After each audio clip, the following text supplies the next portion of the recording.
எல்லாருக்கும் வணக்கம். Welcome back to my family in Japan.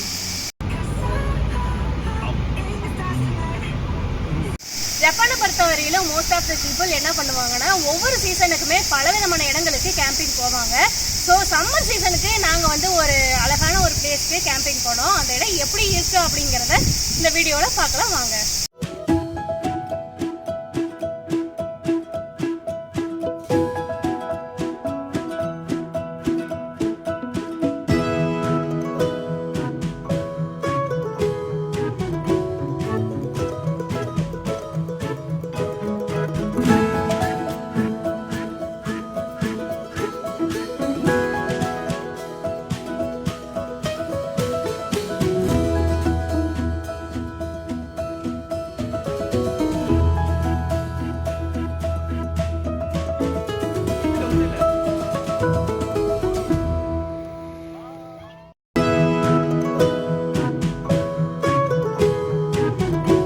இந்த வீடியோவில் இருக்க விசுவல்ஸ் எல்லாம் பார்க்க ரொம்பவே அழகாக இருக்கும். ஸோ வீடியோவை கடைசி வரை ஸ்கிப் பண்ணாமல் பாருங்கள். அதுக்கு முன்னாடி நீங்கள் நம்ம சேனலை இன்னும் சப்ஸ்கிரைப் பண்ணாமல் இருந்தால் சப்ஸ்கிரைப் பண்ணுங்கள்.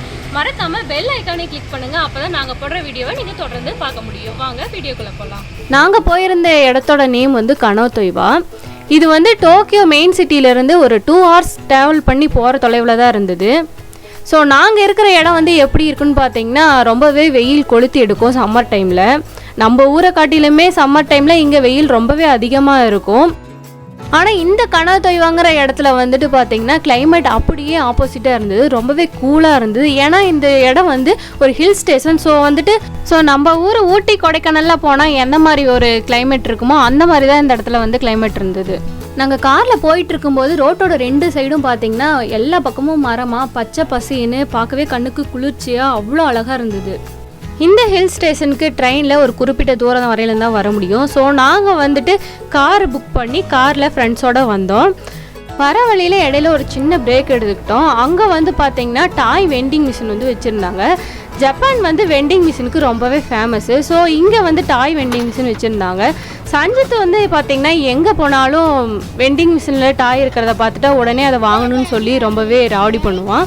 ஸோ இங்கே அப்படி தான் ஸ்னேக்கை பார்த்துட்டு அதை எனக்கு வேணும் அப்படி சொல்லி அடம் பிடிச்சி உடனே அதை வந்து வாங்கிட்டான்.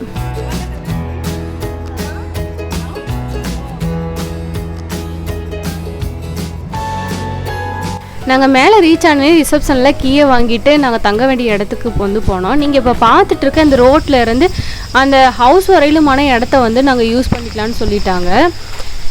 ஸோ இந்த இடம் வந்து பாருங்கள் எப்படி இருக்குன்னு. சைடில் வந்துட்டு ஃபுல்லாகவே மரமாக இருக்குது. அதுக்கு இடையில வந்து ஒரு வீடு வந்து அழகாக உட்டனில் வந்து வச்சுருந்தாங்க. இதுக்கு அப்படியே அந்த வீட்டுக்கு ஆப்போசிட்டில் வந்துட்டு ஒரு ஓடை வந்து ஓடிட்டு இருந்தது. சுற்றிலும் அந்த பூச்சிங்களோட சத்தமும் கேட்டுட்டு இருந்துச்சு. ஒரு காட்டுக்குள்ளே வீடு எடுத்து தங்கினா எந்த அளவுக்கு ஒரு ஃபீல் இருக்குமோ அந்த ஃபீல் வந்து அந்த இடத்துல இருந்தது.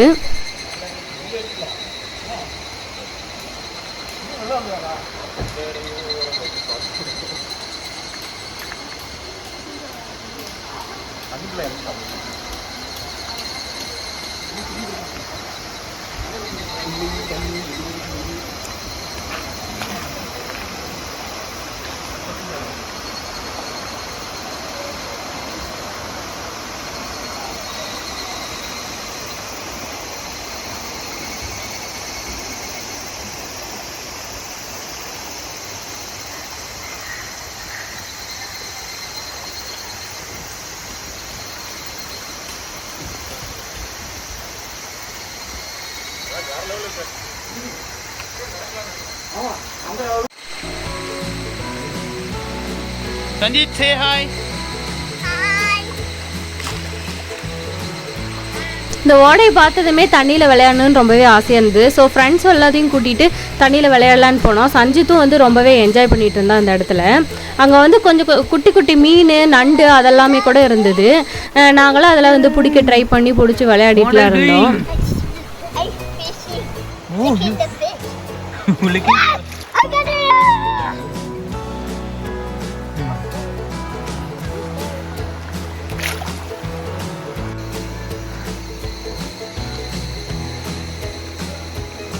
நண்டு ஒன்று குட்டியாக தானே இருக்கு.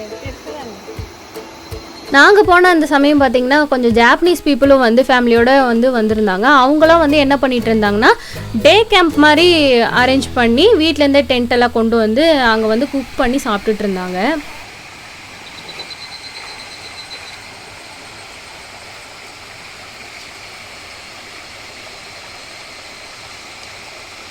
இதுதான் நாங்கள் தங்கியிருந்த அந்த உட்டன் வீடு.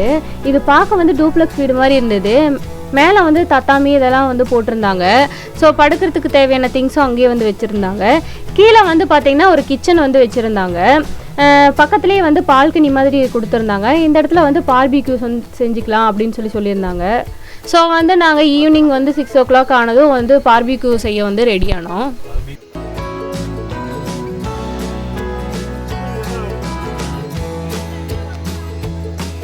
நாங்கள் இதுக்கு முன்னாடி பார்பிக்யூ ட்ரை பண்ணதில்லை, இதுதான் ஃபஸ்ட் டைமு. ஸோ வந்து வெஜ்ஜு நான்வெஜ்ஜு ரெண்டுமே வந்து வாங்கிட்டு வந்து மேரினேட் பண்ணி வச்சுட்டோம்.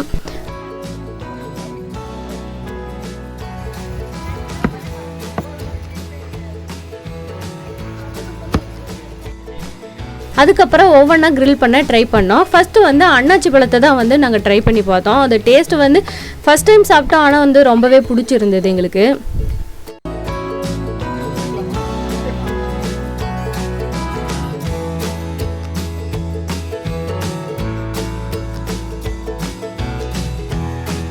அதுக்கப்புறம் காளான் சிக்கன்னு மற்ற ஐட்டம்ஸையும் வந்து நாங்கள் க்ரில் பண்ணி சாப்பிட்டோம்.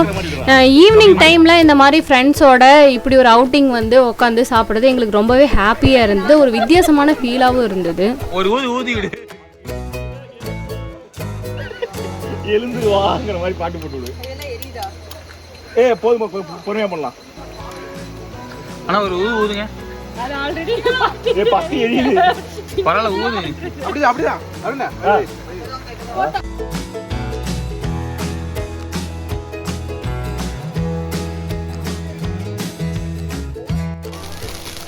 ஜப்பானில் சம்மர் சீசனில் வந்து எப்பயுமே கிராக்கர்ஸ் வந்து கிடைக்கும். ஆனால் இதை சிட்டிக்குள்ளே வெடிக்கிறதுக்கு வந்து ரொம்பவே ரூல்ஸ் வச்சுருப்பாங்க.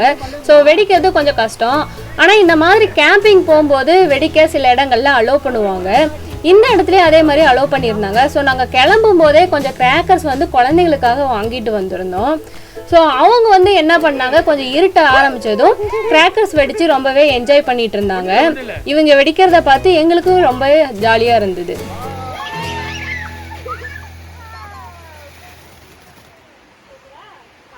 நெக்ஸ்ட்டு வந்து வாக்கிங் போகலான்னு சும்மா நடந்து போயிட்டு இருந்தோம். அந்த வழியில் வந்துட்டு ஒரு அருவி இருக்கிறதா சொன்னாங்க. ஸோ இந்த இடத்த தான் வந்து மெயினாக கனோதைவான்னு சொல்லுவாங்க. ஏன் இதை வந்து இப்படி சொல்கிறாங்கன்னா, பெரிய 2 பாறைகளுக்கு இடையில வந்து ஒரு அருவி உருவாகி போயிட்டுருக்கு. இந்த தண்ணி தான் நம்ம அங்கே தங்கியிருக்கிற இடத்துல வந்து ஓடையாக ஓடிட்டுருக்கு. இந்த பாறை வந்து ஒன்று வந்து 100 மீட்டரும் இன்னொன்று வந்து 80 மீட்டர் உயரமும் இருக்குது. ஸோ இது இந்த பாறைகளில் ஏறி வந்து ஜாப்பனீஸ்லாம் வந்து ஹைக்கிங் பண்ணிகிட்டு இருந்தாங்க. இதை சுற்றி இருக்கிற இடம்லாம் பார்க்க ரொம்பவே பச்சை பசேல்னு பார்க்கவே ரொம்ப அழகாக இருந்தது.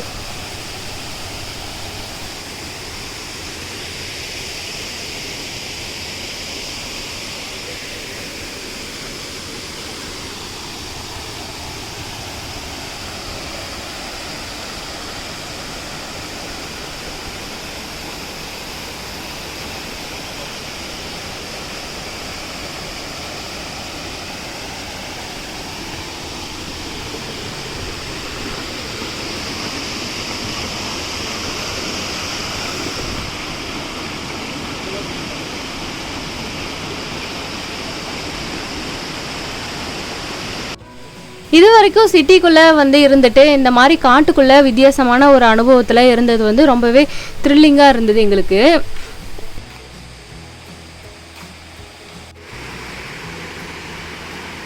ஒருவேளை நீங்கள் டோக்கியோக்குள்ளே இருந்தீங்கனாவோ இல்லை டோக்கியோக்கு பக்கத்தில் இருக்கிற இடத்துல இருந்தீங்கனாவோ கண்டிப்பாக இந்த இடத்துல சம்மருக்கு வந்து தங்கி பாருங்கள். உங்களுக்கும் ஒரு வித்தியாசமான அனுபவமாகவும் சம்மர் டைமில் ஒரு கூலான இடத்துல இருந்த ஒரு ஃபீலும் இருக்கும்.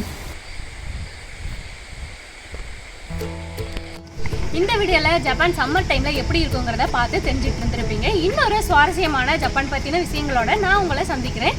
இந்த வீடியோ உங்களுக்கு பிடிச்சிருந்தா லைக் பண்ணுங்கள், மறக்காமல் நம்ம சேனலை சப்ஸ்கிரைப் பண்ணுங்கள். Thank you all.